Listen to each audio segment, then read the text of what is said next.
Hello students, we were doing the chapter human reproduction and we had done many topics of this chapter. Now today we will do the last topic of the chapter, that is parturition and lactation.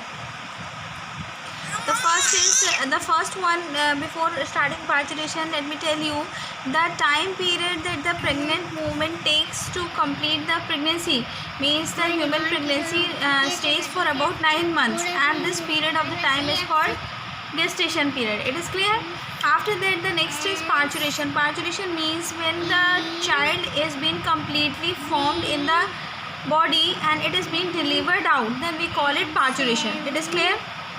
Means you can also say the expelling out of the child from the body, that is called the parturition. Now this every process, you know that it is being taking place in the presence of the hormone, so it is the complex mechanism that is being coordinated by the neuroendocrine glands. Okay, now the first thing, the most important thing, that when the fetus is being fully developed, then there is the mild contraction of the uterus starts. Clear?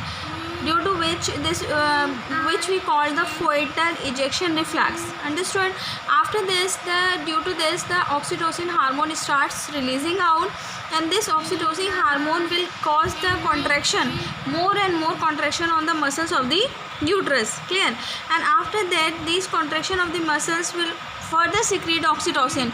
Then this oxytocin further do the contraction of the muscles, and in this way the child is being forced to expel out of the body through the birth canal. This is called parturition. Now after this, the last topic of the chapter, it is lactation. Lactation means the feeding of the child. You know that human beings are the mammals, means they have the mammary glands for the expelling for the feeding the young ones. Clear? Now this feeding the young means the feeding the young ones to form the milk is called lactation. We know that the milk start producing after few days, means after the few milk start producing from the mother's body. The first milk that is being excreted out from the mother's body is colostrum. Okay? This colostrum is a very important milk for the child because it contains a number of the antibiotics, which is very important because they provide resistance to the newborn child. The immunity system is not developed of the child, so the child needs the resistance, and this resistance is being provided by the first milk that is being given by the mother, that is called colostrum. Understand? So always the doctors recommend that there should be the colostrum should be given to the child. It is at the initial period of the time.